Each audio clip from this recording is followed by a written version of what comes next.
amor del Señor y vamos a meditar un poco en la palabra del Señor. Así que, hermanos, bueno, el día de hoy, ¿cierto? Nos corresponde ver la apertura del quinto sello. Así que eso hemos estado viendo Apocalipsis, ¿cierto? De una manera, ¿cierto?, secuencial, ¿cierto? Versículo a versículo. Hemos estado, eh, bueno, se comenzó por el capítulo 2, ¿ya? Así que eso, pero ahora ya vamos en el capítulo 6. ¿Ya? Así que, y quiero invitarle a que podamos volver a leer Apocalipsis capítulo 6, del versículo 9 al 11. ¿Ya? Así que vamos a dar lectura, ¿cierto? Le voy a pedir que me sigan en la lectura. Dice así: cuando abrió el quinto sello, vi bajo el altar las almas de los que habían sido muertos por causa de la palabra de Dios y por el testimonio que tenían. Y clamaban a gran voz, diciendo: ¿hasta cuándo, Señor, santo y verdadero, no juzgas y vengas nuestra sangre en los que moran en la tierra? Y se les dieron vestiduras blancas, y se les dijo que descansasen todavía un poco de tiempo, hasta que se completara el número de sus consiervos y sus hermanos, que también habían de ser muertos como ellos. Oremos al Señor, hermanos. Una vez más, Señor del cielo, te damos las gracias, Señor, porque podemos estar reunidos, Señor, para meditar en tu palabra. Oh, Señor, usted dio esta revelación que no es algo secreto, Señor, es su voluntad que ha sido revelado de lo que va a pasar.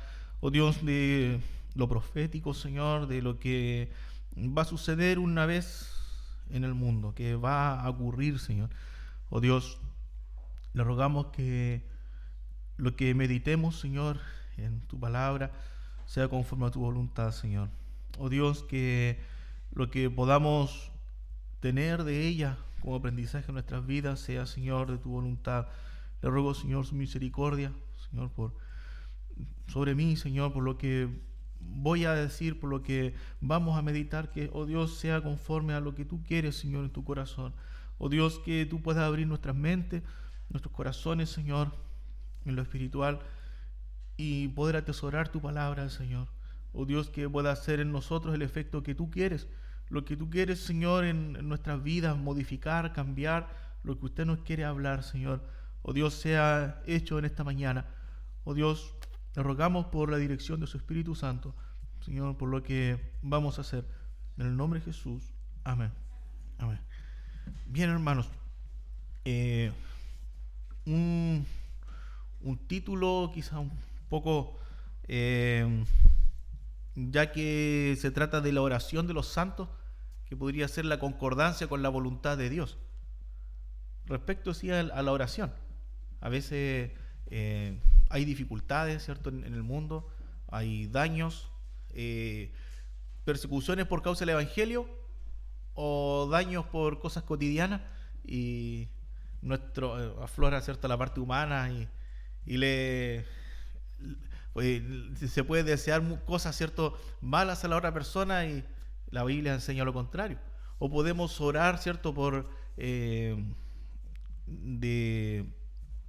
de hacer, digamos, algo que sea contrario a lo que dice la palabra del Señor. Por otro lado, también podríamos, ¿cierto?, orar al Señor por su voluntad, pero cuando su voluntad es juicio, entonces a veces pensamos, bueno, podría ser de otra manera la cosa, ¿no? O cuando la voluntad del Señor no es conforme a lo que nosotros queremos, podría ser de otra manera, ¿cierto? Nos comportamos quizás a veces como hijos que cuestionamos a nuestros padres y decimos, mira, así debió ser la cosa, o así debería ser. Y a veces con Dios, Señor, somos parecidos. Y en esto, hermanos, la apertura al quinto sello, quien lo abre es Cristo mismo. Acordémonos de que nadie era digno de todo lo creado para abrir los sellos, para abrir el libro. ¿Ah? Ni en el cielo, ni en la tierra, ni debajo de la tierra, no había ningún ser creado que fuera digno de abrir ¿cierto?, los sellos. Solo Cristo. Así que nosotros vimos la apertura de los sellos y invitarles un poco a que podamos abrir Mateo 24, ¿ya? Y dejando el dedito aquí en Apocalipsis, ¿ya? Porque vamos a ir, ¿cierto?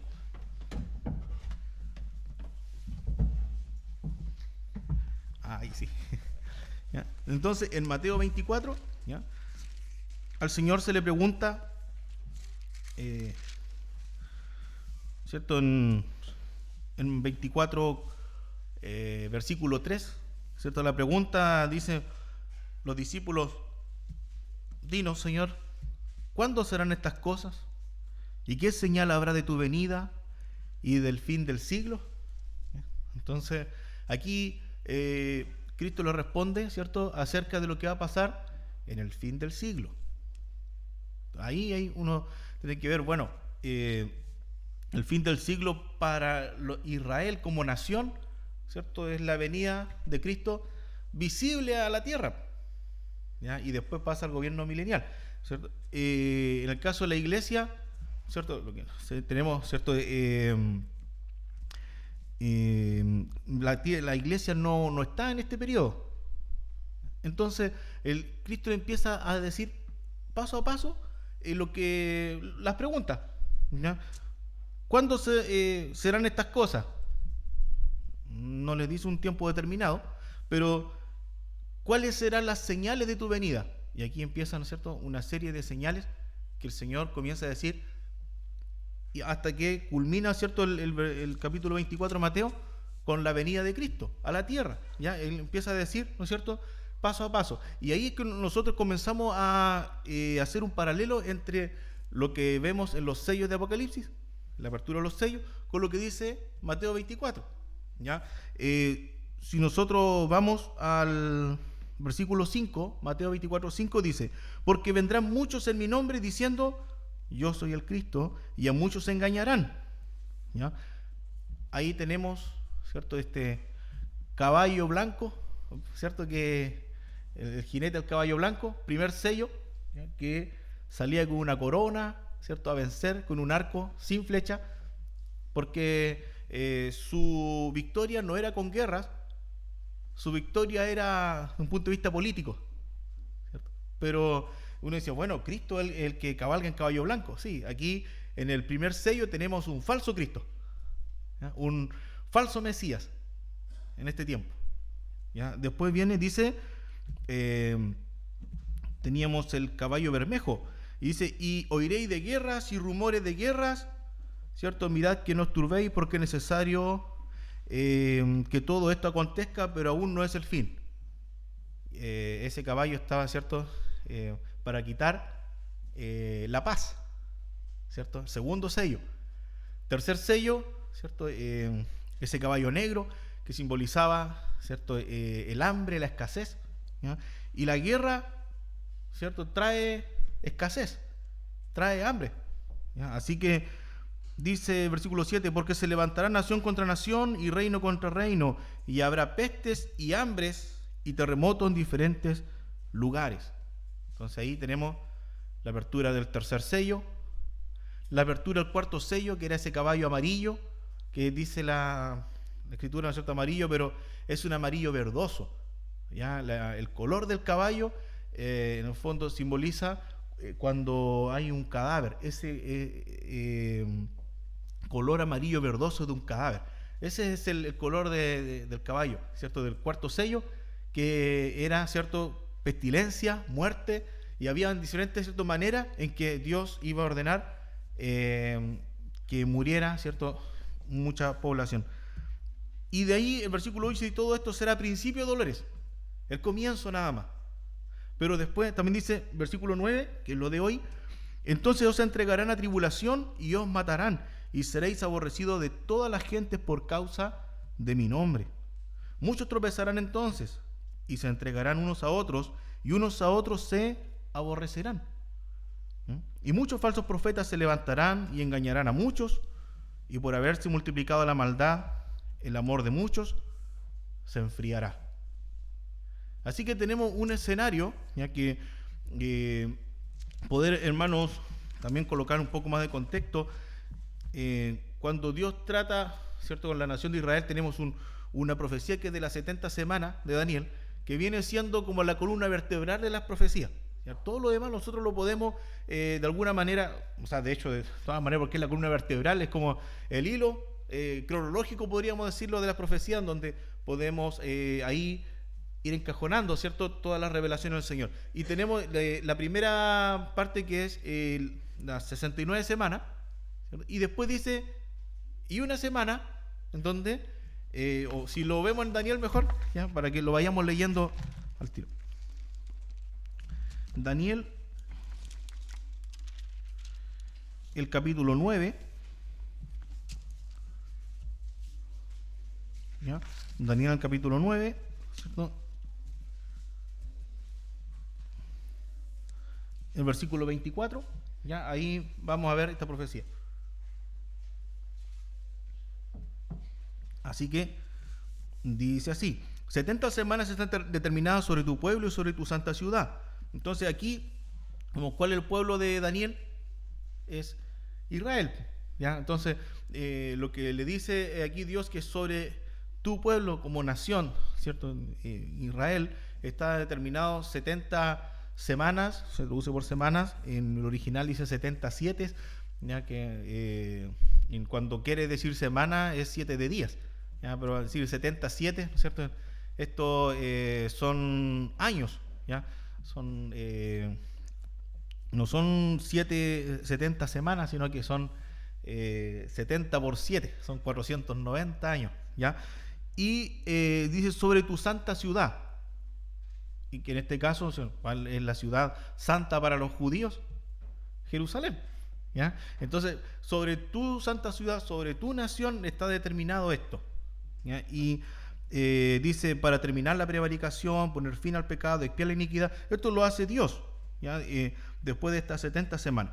Y ocurren las primeras 69 semanas, ¿no es cierto?, que dice que se quitará la vida al Mesías, y eso se cumple en forma literal, ya se cumple la cantidad de años, todo exacto. Y en el versículo 27 dice, y por otra semana confirmará el pacto con muchos. Voy a ir al 26 para tener más. Versículo 26, Daniel 9, 26.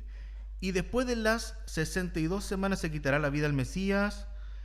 Perdón, pero ya había pasado otra semana ya, por eso hablo de 69. Mas no por sí. Y el pueblo de un príncipe que ha de venir, ¿ya?, el pueblo de un príncipe que ha de venir, destruirá la ciudad y el santuario. Eso ocurrió también, ¿ya? Posterior a eso, ¿no es cierto? Los romanos destruyeron, ¿cierto?, la ciudad, y destruyeron también el templo, ya en el año 70 después de Cristo. Ya eso también ocurrió. Dice, pero después dice que el pueblo de un príncipe que ha de... Pero, perdón, hermano, me estoy enredando aquí. Dice, y el pueblo de un príncipe que ha de venir, ¿ya?, destruirá la ciudad y el santuario, ¿ya? Dice, y su fin será con inundación, hasta el fin de la guerra durarán las devastaciones, ¿ya? Y ese príncipe que ha de venir no está hablando del Mesías, sino que está hablando del anticristo, ¿ya? Eso es lo que está diciendo. Y versículo 27 dice, y por otra semana confirmará el pacto con muchos. ¿Quién? El anticristo. Y ahí habla por otra semana. Hay una semana distinta. Esa otra semana es lo que determinamos como la gran tribulación, ¿ya?, en donde la iglesia ya no está. Y aquí dice, y por otra semana confirmará el pacto con muchos. A la mitad de la semana hará cesar el sacrificio y la ofrenda. Después, con la muchedumbre de las abominaciones, vendrá el desolador, hasta que venga la consumación y lo que está determinado se derrame sobre el desolador. Así que lo que nosotros vemos, ¿cierto? Bueno, en el capítulo 4 Apocalipsis está descrito el trono, en el capítulo 5 la dignidad de Cristo, pero en el capítulo 6 empieza a desatar los sellos de juicio sobre la tierra, y estos juicios sobre la tierra comienzan a ocurrir en esa semana 70, cuando Daniel dice, y esta última semana, ¿cierto?, empieza a ocurrir esto, ¿ya? Y ahí también se manifiesta el anticristo, ¿ya?, que es el príncipe de este pueblo, ¿cierto?, este príncipe que ha de venir, se manifiesta ahí, en esa semana. Pero a la mitad de la semana, o sea, estamos hablando de los 7 años, ¿ya?, a los 3 años y medio, ese anticristo que todos, ¿cierto?, dicen que es el hombre de paz, el hombre que vino aquí a arreglar, ¿cierto? Como necesitábamos un hombre como él, ¿no es cierto? Un político como él, muestra su verdadera cara, ¿ya? Y rompe el pacto y empieza a haber una persecución, sobre todo en contra de los judíos, pero también, ¿cierto?, en contra de todo creyente en Dios, ¿ya? Todo creyente fiel. Entonces eso es lo que está pasando aquí, ¿ya? No sé si quizás está un poco enredado, ¿ya? Pero lo hemos comentado, ¿cierto?, en otras oportunidades, ¿ya? Que aquí, ¿cierto?, no está la iglesia y nosotros podemos ubicar esto dentro de la semana 70 de Daniel, ¿ya? Va a comenzar los juicios inmediatamente. Aquí Cristo dice, esto es principio de dolores. Principio de dolores. Y principio de dolores, ¿cierto? Ya vimos 4 sellos, ¿no? Pero ¿qué pasa también dentro de este tiempo? La persecución contra creyentes. Ahora se fueron, pero la iglesia ya fue arrebatada. Sí, pero el arrebatamiento de la iglesia, van a haber algunos que van a tener conocimiento, que se van a quedar, ¿cierto? Y ahí algunos, ¿cierto?, van a comenzar a creer, ¿ya? Ahí, a pesar del juicio, también está la gracia de Dios. Y hay muchos que van a creer ahí y que van a tener un testimonio, ¿cierto?, de fe, y por ese testimonio van a ser perseguidos. No va a ser, bueno, hoy en día en el mundo tenemos hermanos que son perseguidos por causa de la fe. No tienen la misma libertad que nosotros. Pero en este tiempo vamos a tener ya, un dominio, ¿cierto?, mayor acerca o de parte de la maldad, de parte del misterio de iniquidad. Va a ser mayor el dominio y va a ser una persecución hacia los creyentes, ¿ya? Así que esta persecución va a ir en muertes. Y aquí es lo que nosotros leímos en Mateo 24:9, cuando dice, y serán perseguidos. Ahora uno dice, bueno, en la iglesia son perseguidos. Claro, hermano, como comentaba hace un momento, hay muchos creyentes que son muertos por la fe. Pero en el contexto de que está hablando Cristo, Él está diciendo que muchos van a ser perseguidos y serán rechazados de todas las gentes, de todas las personas, por causa de mi nombre. Y los van a entregar, ¿cierto? Así que todo esto que dice el Señor es lo que va a ocurrir en este periodo, ¿ya?, de gran tribulación. Sin embargo, cuando el anticristo a la mitad de la semana muestre su verdadera cara, esa persecución va a ser más cruda todavía, ¿ya? Así que queremos ver en Mateo 24, ¿ya? Vamos a Mateo 24, ¿cierto? Volver a leer esa parte.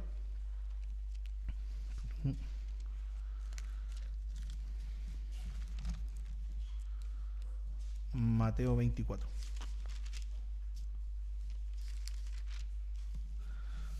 Entonces, 24:9, os entregarán a tribulación y os matarán, y seréis aborrecidos de toda la gente por causa de mi nombre. Y ahí uno dice, bueno, ¿es el anticristo el que está persiguiendo? ¿Son los gobernantes los que están persiguiendo? Y cuando uno lee esto, es una dureza generalizada. Es que todos los hombres van a rechazar al que profesa la fe. Es increíble, ¿cierto? Porque, bueno, si uno predica el evangelio, ahí va a haber algunos rechazos. En algunos países, persecuciones, ¿cierto? Y hasta crímenes, ¿no es cierto?, contra los que profesan la fe. Pero aquí, ¿no es cierto?, todos los que quieran profesar la fe van a ser aborrecidos totalmente.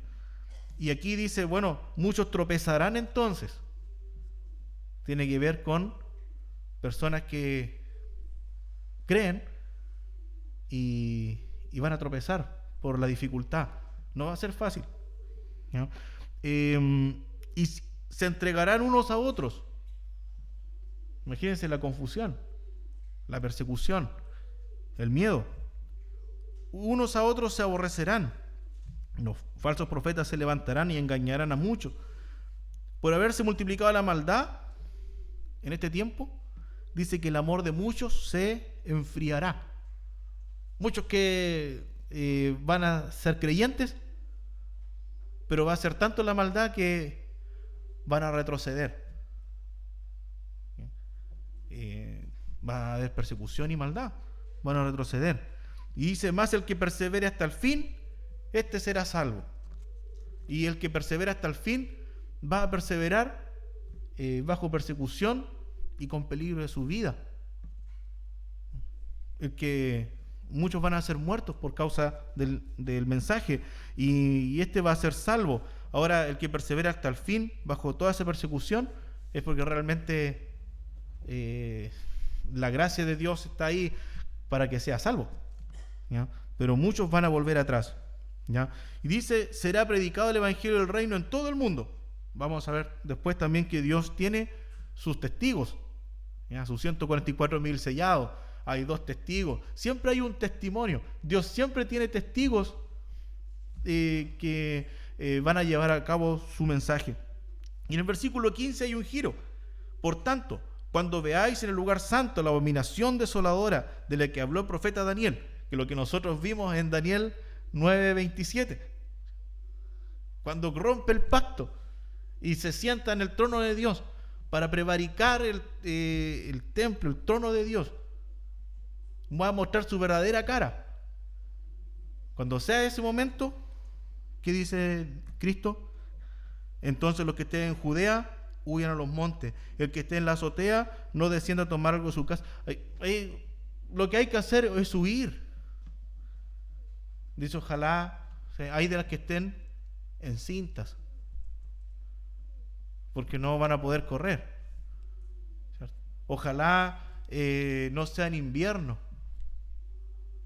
porque por el clima, ¿no es cierto?, no van a poder huir. Ojalá, dice el Señor, no sean días de reposo, porque en día de reposo los judíos no podían caminar más de 900 metros, entonces tampoco van a huir.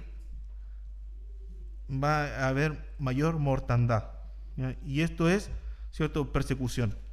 Así que si volvemos a Apocalipsis 6:9, bajo este contexto, hermano, dice, cuando abrió el 5.º sello, vi bajo el altar las almas de los que habían sido muertos por causa de la palabra de Dios y por el testimonio que tenían, ¿ya? Y estos que han sido muertos, ¿ya? No tiene que ver con el periodo de la iglesia, tiene que ver con el periodo de la gran tribulación, de los que han sido muertos por esta persecución, ¿ya? Y ellos, dice que el apóstol vio un altar. Hay ciertas discusiones, digamos, no discusiones, pero puntos de vista, podemos decir, dentro de los comentaristas, ¿a qué altar se refiere? Porque en Hebreos, ¿cierto?, dice que se le indicó a Moisés de que hiciera el tabernáculo como había visto la visión en el monte, ¿ya? Y habla de un tabernáculo celestial, pero es cierto, algo espiritual, un tabernáculo celestial. Entonces, en el tabernáculo terrenal que Moisés, ¿no es cierto?, dirigió y se construyó, hay 2 altares. Un altar que queda en el patio, que era para hacer los sacrificios. Y en ese altar, ¿cierto?, al momento de hacer el sacrificio, ese altar tenía unos cuernos en las puntas, en la esquina, y ahí había que mojar con la sangre del animal los cuernos, ¿cierto? Y el resto de la sangre había que vertirla a los pies del altar.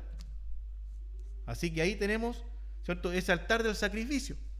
Y por otro lado tenemos un altar del incienso, ya que estaba en el lugar santo, cerquita del lugar santísimo, un altar, ¿cierto?, recubierto de oro, en donde se quemaba incienso, que significaba la oración de los santos. Así que ahí hay ciertos puntos de vista, bueno, ¿a qué altar se refiere? y la mayoría, ¿cierto?, se inclina por el altar del incienso. ¿Ya? ¿Por qué? Porque está conectado a la oración de los santos. Si nos vamos a Apocalipsis 5:8, habla, ¿cierto?, de un altar del incienso. Apocalipsis 5:8 dice: y cuando hubo tomado el libro, los 4 seres vivientes y los 24 ancianos se postraron delante del Cordero. Todos tenían arpas y copas de oro llenas de incienso, que son las oraciones de los santos. ¿Ya? Y aquí en el 6 y 9 habla, ¿no es cierto?, o en el 10, mejor dicho, habla de un clamor, de una oración. Hay un ángel también, que es en el séptimo sello, Apocalipsis 8, 3 al 5. Apocalipsis 8, 3 al 5 dice: otro ángel vino entonces y se paró ante el altar con un incensario de oro, y se le dio mucho incienso para añadirlo a las oraciones de todos los santos, sobre el altar de oro que estaba delante del trono. Entonces aquí como que ya está hablando de un altar del incienso que estaba delante del trono. ¿Sí? Entonces, como que ahí uno va como armando el rompecabezas. Y dice: y de la mano del ángel subió a la presencia de Dios el humo del incienso con las oraciones de los santos. ¿Bien? Dice: y el ángel tomó el incensario y lo llenó del fuego del altar y lo arrojó a la tierra, y hubo truenos y voces y relámpagos y un terremoto. Así que aquí tenemos que posiblemente se refiere a ese altar. Dentro del original habla, bueno, con los comentaristas y todo, habla como del altar del sacrificio. Quizá alguien que es más práctico en esto, el comentarista, el hermano Samuel Pérez Milo, dice: bueno, no importa, digamos, definir cuál de los dos altares es, porque aquí la importancia es el clamor de los mártires, ¿ya? De los que han sido muertos. Así que, hermanos, cuando uno dice, bueno, bajo el altar, la mayoría de los comentaristas se inclinan por el altar del incienso, ¿ya? Que podría haber una figura de eso delante del trono, ¿ya? Pero estaban las almas, y cuando habla de almas, estamos hablando de seres vivientes, ¿no? Pero que no está el cuerpo, porque ellos fueron muertos en la gran tribulación.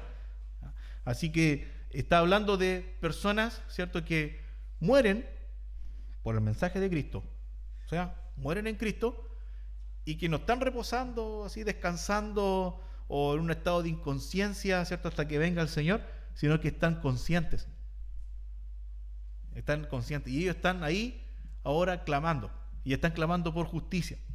Así que eso también, los hermanos que van a la presencia del Señor, no están en un estado así vegetativo, inconsciente, sino que están disfrutando, ¿cierto?, al lado de la presencia del Señor, ¿ya? Porque aquí vemos almas que están conscientes y que están ahí, ¿cierto?, disfrutando bajo el altar, ¿ya? Y dice: por causa de la palabra de Dios y por el testimonio que tenían. En cuanto a la palabra de Dios, es la fidelidad a la palabra. Cuesta, ¿cierto?, mucho hoy en día. Cuando uno es fiel a la palabra del Señor, lo que va a tener es un aborrecimiento, ¿ya? Y si es fiel al testimonio de Cristo, lo van a aborrecer mucho más en ese momento, ¿ya? Mucho más en ese momento. Si nosotros vamos a es Segunda Tesalonicenses, ¿sí?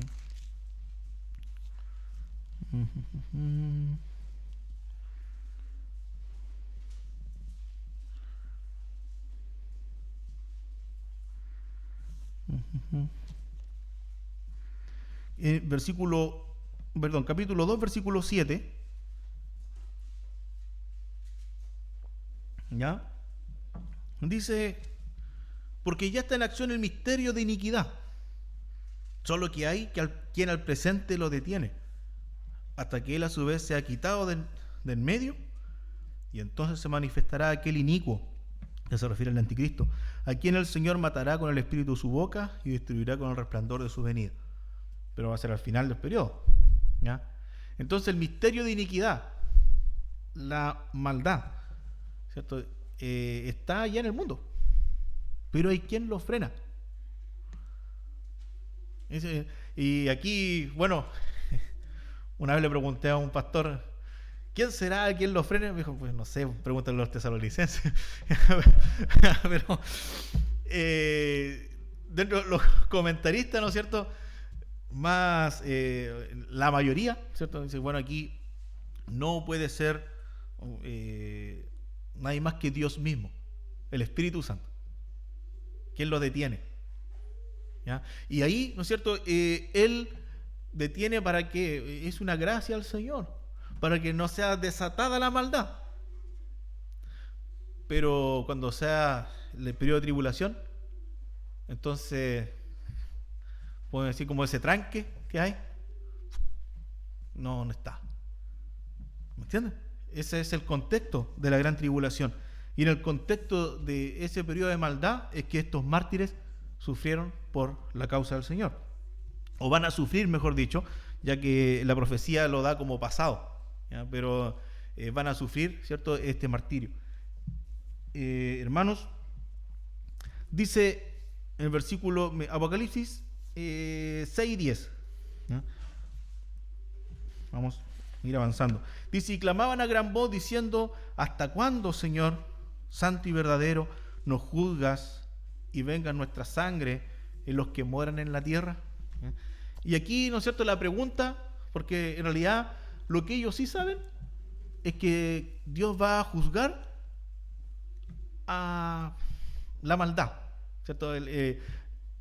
Estos, ¿cierto?, que han sido muertos, Dios va a juzgar, les va a hacer justicia. Eso no está en duda. Lo que ellos están preguntando, ¿hasta cuándo? Lo que están preguntando es, Señor, ¿en cuánto tiempo más nos viene este juicio? Y ahí, bueno, un poco, me quedó un pequeño comentario, hermanos, acerca de, dice el versículo 9, los que han sido muertos, ¿ya? Y en el original habla de los que han sido degollados, ¿ya? Y ahí hay que ver, porque yo he escuchado también interpretaciones que dicen que, bueno, que los que van a morir, ¿cierto?, creyentes en la gran tribulación, los que van a morir van a ser degollados. Pero también hay que ver, ¿no es cierto?, que está hablando de un altar y está simbolizando un sacrificio. No sé, por lo menos, yo por lo menos no tendría, digamos, digamos, como poder decir, poder pensar de que todos van a ser desgollados, aunque la palabra dice degollado, ¿ya? El que era sacrificado, el animal que era sacrificado era desgollado, ¿ya? En el caso de Apocalipsis 5:6, ¿ya?, cuando habla del cordero inmolado, ¿cierto?, es un cordero que tiene la marca de haber sido desgollado, pero Cristo murió de una manera, de un sufrimiento mucho mayor que eso, ¿cierto? Fue torturado, latigado, humillado, ¿cierto? Llevó una cruz, fue crucificado, peor que eso. Entonces, aquí habla de un sacrificio, de personas que han sido muertas, y en el fondo es un sacrificio como frente a Dios, ¿ya? Pero, por lo tanto, no hay, de los comentaristas al menos que leí, ninguno que haya mencionado incluso, ¿ya?, de que van a ser desgollados, ¿ya? No hay ninguno sino que todos hablan de que van a ser muertos, ¿ya?, y que podría ser una figura de sacrificio. Y esto también uno lo ve, por ejemplo, en las palabras del apóstol Pablo, Filipenses 2:17. Filipenses 2:17.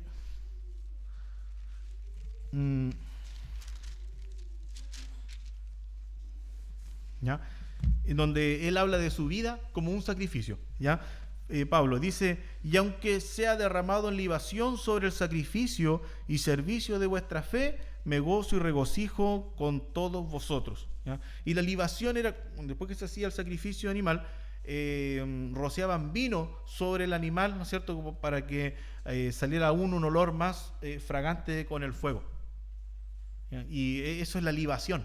Y aquí Pablo dice, bueno, su vida entera era un sacrificio para que almas conocieran el Evangelio, ¿ya? Entonces, aunque, ¿cierto?, quizá uno pudiera inferir aquí que yo sea muerto, ¿cierto?, sea sacrificado, pero él dice, aunque sea derramado en libación sobre el sacrificio, ¿ya?, y servicio de vuestra fe, ¿ya? Vamos a otro, 2 Timoteo 4:6, la segunda carta de Timoteo 4:6. Aquí Pablo aparentemente ya recibe, digamos, de que él no va a estar en el arrebatamiento, como decían, ya está a punto de ser sacrificado. Dice. Aquí está la última carta de Pablo, ¿ya? Y dice, 2 Timoteo 4:6, dice, porque yo ya estoy para ser sacrificado y el tiempo de mi partida está cercano. Entonces ahí tenemos un lenguaje, ¿no es cierto?, de que iba a tener una muerte trágica por causa del nombre del Señor, martirizado también, ¿ya? Así que, hermanos, me quedaba ese comentario porque, claro, dice desgollados, ¿ya? Pero más, digamos, que son muertos, mártires, ¿cierto?, por la palabra del Señor. Vamos a Apocalipsis 6:10. Dice, ¿hasta cuándo? ¿Ya? Señor. Y en otros lugares de la Biblia, el Señor es Curios, ¿ya? Quirios o Curios, ¿sí? Pero acá la palabra es déspote, de donde uno saca el término déspota, ¿ah? Pero déspota, ¿no es cierto? Claro, cuando uno dice, bueno, este gobernante es déspota, ¿ya?, es que, ¿cierto?, no hay nadie que le haga frente, ¿no es cierto?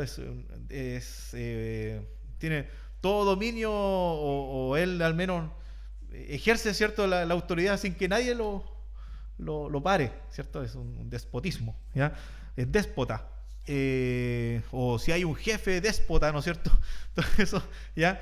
Pero aquí, ¿no es cierto?, la connotación, dicen déspote, tiene una connotación de dominio, de soberanía, de decir al Señor,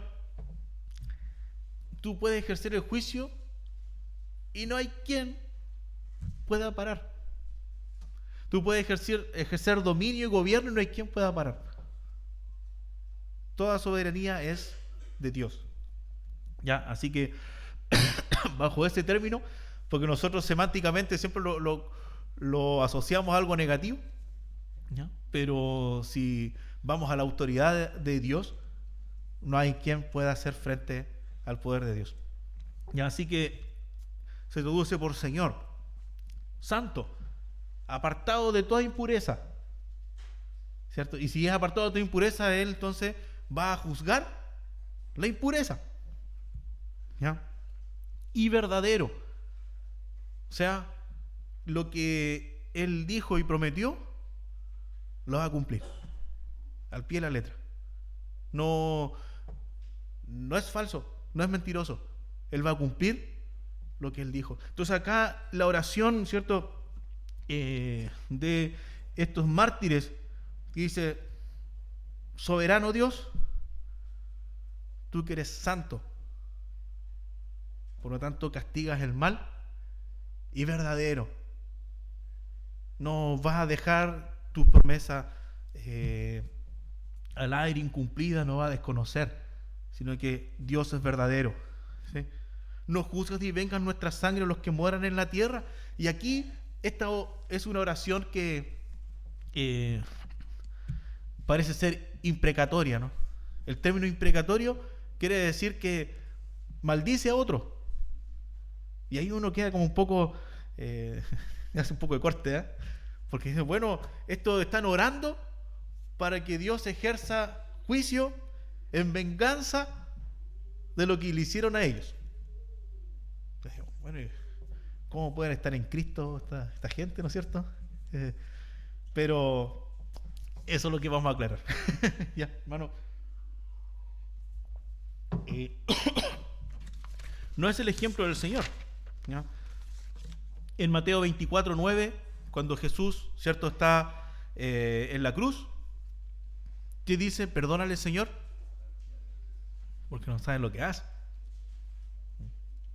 Y claramente es una injusticia tremenda que están haciendo con el Señor. Él pudo haber orado, ¿cierto? Dios, tú eres mi venganza. Y no habría estado mal porque, digamos, era una injusticia frente al Señor, ¿ya? Cuando muere Esteban, ¿se acuerdan? Antes de morir, ¿qué le dice al Señor? Acuérdate de todos estos que están tirando piedras, Señor, y quémalos en el infierno. ¿No es cierto lo que dice? Señor, no le tomes en cuenta este pecado, ¿cierto? Hechos 7:60. Esa es la actitud del creyente. Eso es el ejemplo, ¿cierto?, de Cristo. Ese es el ejemplo que vemos en el primer mártir de la iglesia. No le tomes en cuenta este pecado. Pablo, el apóstol Pablo, también se me perdió el versículo. Ya, pero el apóstol Pablo también, en 1 Corintios 4:12, ¿sí? 1 Corintios 4:12, vamos a ver.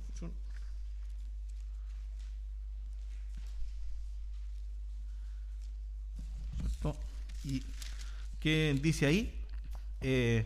Nos fatigamos trabajando con nuestras propias manos.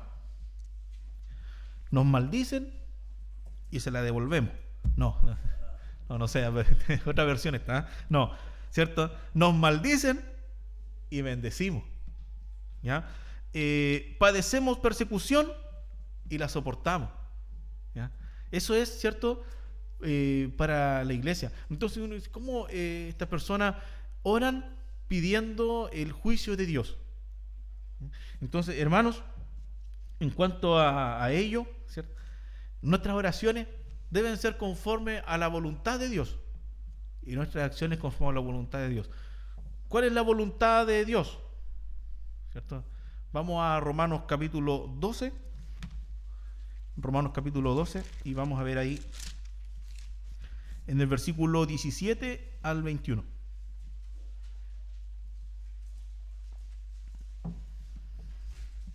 ¿Ya? Romanos capítulo 12, versículo 17 al 21 dice: no paguéis a nadie mal por mal, procurad lo bueno delante de todos los hombres.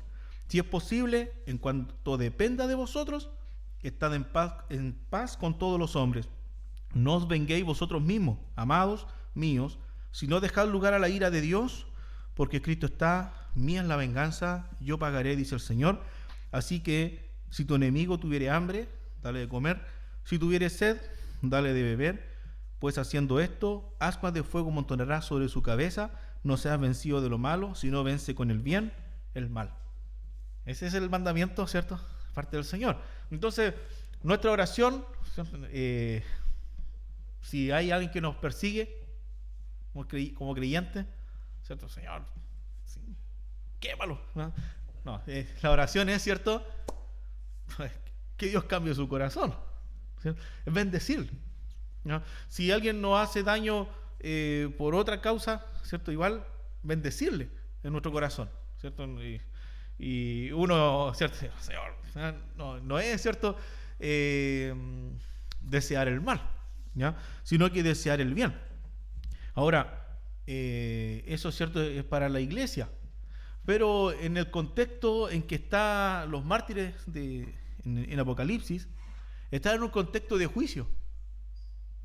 Es un momento en que Dios está juzgando al mundo, y la apertura del quinto sello no es la muerte de los mártires, porque eso ya está ocurriendo. La apertura del quinto sello es las oraciones de esos mártires para que se efectúe el juicio de Dios.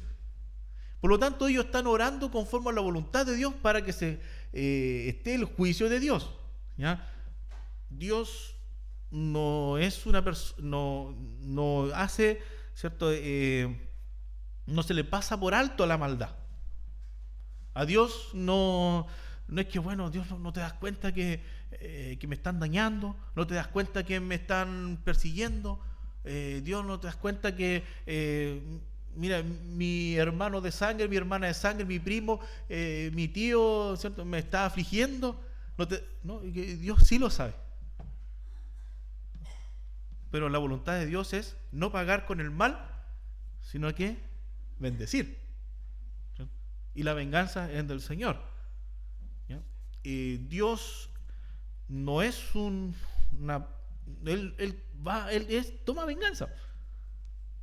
Pero no una venganza pecaminosa, sino una venganza por justicia.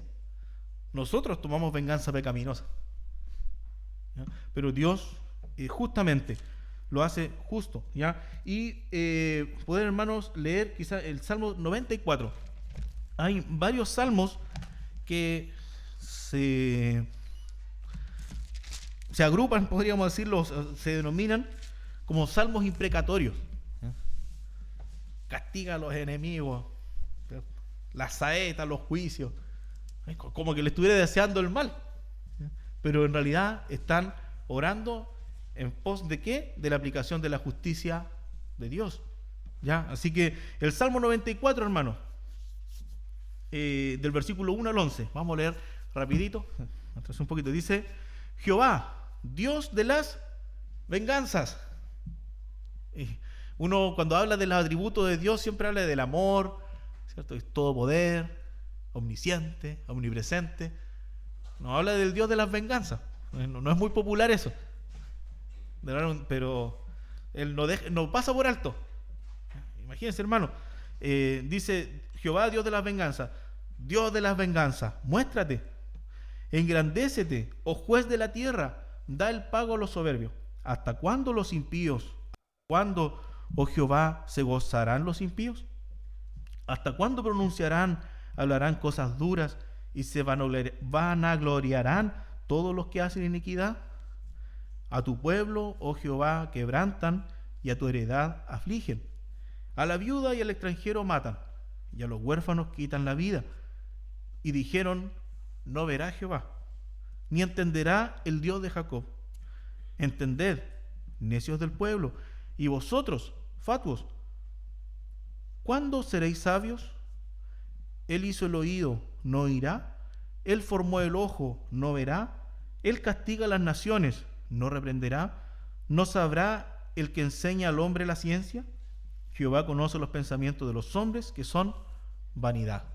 Así que, ¿cierto? La primera aplicación es poder conocer, ¿cierto?, de que Dios es, ¿cierto? Él conoce, ¿cierto?, todo, absolutamente. ¿Ya? Así que, hermanos, la actitud del creyente, ¿cierto?, no tomar venganza. En este caso, se está orando por el juicio de Dios porque va en concordancia con la voluntad de Dios. Así que no están pecando, ¿ya? Y terminando en Apocalipsis, ¿cierto?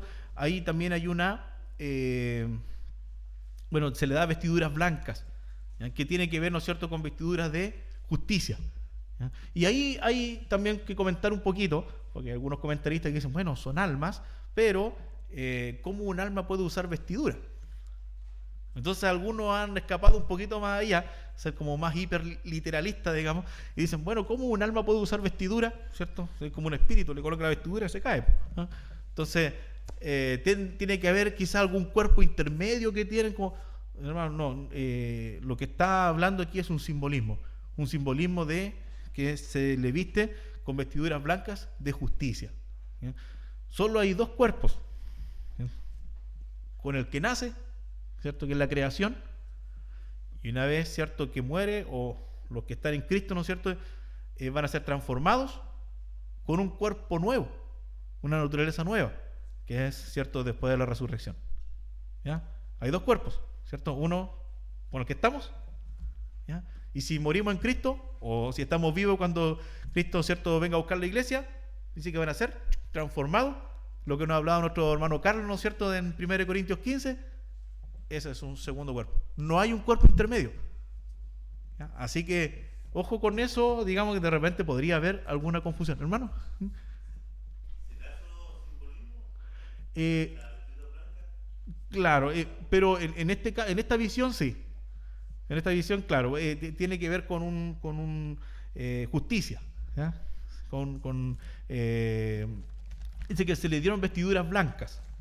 ¿Ya? Entonces, claro, hay bueno, todos los que vienen, los ejércitos del cielo, todos vienen con vestiduras blancas, que simboliza justicia, pureza, que en realidad no está dado por una vestimenta de Cristo, vestiduras blancas. Pero de ahí a que, digamos, podamos decir que aquí en este contexto sean vestiduras, algunos han llegado más allá de decir, bueno, como si son almas van a usar vestiduras. No sé si hay alguna se quisiera aquí como comentar más al respecto, pero al menos en la parte, digamos, de los comentaristas, y la mayoría, digamos, bueno, de los que leí, daba sí, por ejemplo, del hermano Cliff Truman, ¿sí? Él señala eso hermano La Cueva, me parece que no lo señala tanto. Y quien lo señala, el pastor MacArthur, sí, también lo señala, que no sería, digamos, porque lleva a pensar de que podría haber como un cuerpo intermedio, y eso no tiene asidero bíblico, ¿ya? Sino que serían vidas, ¿ya? Y dice que se le dijo que descansasen todavía un poco de tiempo, poquitito, ¿ya?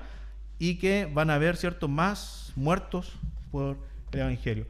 Por último, hermanos, en cuanto a lo que nosotros podemos rescatar aquí, ¿ya? Dios, ¿cierto?, va a hacer venganza del malo. Lo leímos, ¿ya?